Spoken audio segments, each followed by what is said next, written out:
I want to talk about money. Okay.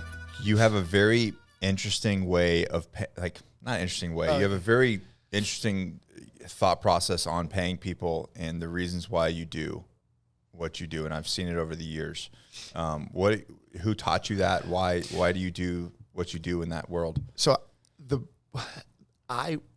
can give me a scenario if you want. I had one job, and I felt very underappreciated there. Yeah. And it was because of one of the owners, not the other. Made the company millions and millions of dollars, and they just took. Every time I'd make them more, they'd lower my commission. It was a nightmare. And still dear friends with the other owner. He's an amazing guy, one of the guys in my circle. And the guy just every sales guy was just, you're replaceable. And I'm like, dude, you're not going to find anyone to do what some of us are doing here easily. It's going to be a lot of work. Yeah, we're replaceable, but why would you want to replace us? You know? So my thing is this, you know, and I know what I need to live, right? And I know what I need to get to where I want to be. Anything over and above that, I'll give back to my staff. I don't care. Like, it's not changing my life. Mm-hmm. It's fine. And what I've learned is, like, when you make people feel appreciated, financially appreciated, that money comes back tenfold to you. It's crazy. Like, any of my guys will stay till 2:00 in the morning and work, and they'll grind, and they're grinders because they know that they're going to be financially appreciated. And it's very important to compensate your staff, dude. Like, I walk around quite often, and I'll just hand out checks for no reason other than the fact that I'm grateful for them. You know, again, they're giving me the best years of their life. They're grinding out. They made this their career. And at the end of the day, man, it's like, how can you feel good about yourself when you're going home to a multi-million-dollar home and you have a staff member who's eating fucking ramen noodles? Fuck that. You know what I mean? So, like, that's a big thing for me. I pay very close attention to my staff, their life needs. Like, that's a big thing for me because I want all the pressure off of them, and I'm greedy when they're in the office. Mm-hmm. I don't want their mind anywhere other than making money for the company. Yeah.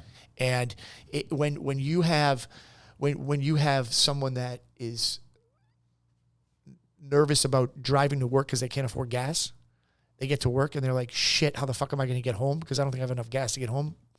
How does that help your company? Here, dude, here's another $5,000 a year. Don't worry about gas anymore. Yeah. Like, it's stuff like that makes you grow. And you know, when I have a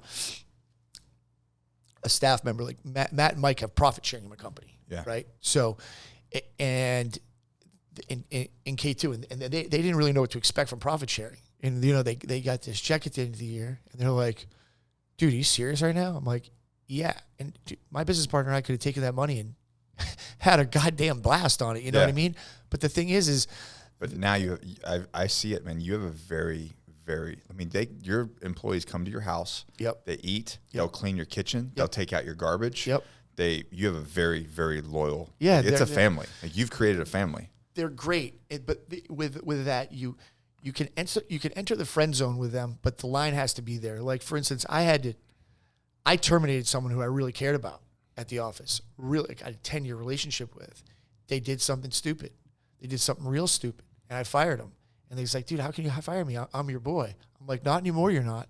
You violated that. It's over. And haven't spoken to him since. And that's the type of stuff, like, that business, it's not me. It's when you're playing football, when you're playing any team sport, the business is the objective. That's the goal. You focus on core medical, not Sidney, not Matt, not Mike. Yeah. It's core. And when people lose that focus in my life, 90% of the time they're no longer in it, because that is But you've done all the leadership things. You've given them, 100%. You're given everything. Yeah.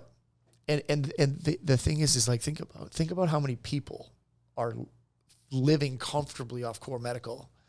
I have zero risk tolerance for that. Yeah. Like, that's not going away. Like, if, you know, we have an amazing staff. Like, they're unbelievable. I have so much gratitude for them. They don't even know how much I care. Like, I talk to Jackie about how fantastic they are constantly. But if you put the company at risk, it's over. Because you're not just putting them at risk. You're putting our patients at risk. You're putting all the employees at risk. Their kids at risk. The ripple effect is tremendous. That's why, you know, I've had people make big mistakes, And those big mistakes that they make, they don't realize what happens.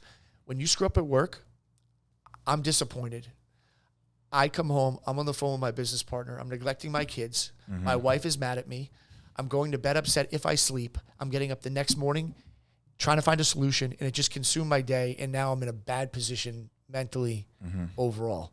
So that's why we try to stay focused on like making sure, once again, people are excelling in the direction that they're supposed to go and focusing on what I can do to help them to avoid those issues, And for the most part of the past 3 years, I haven't seen many of that because of the way you do. You lead your team, you take care of your team.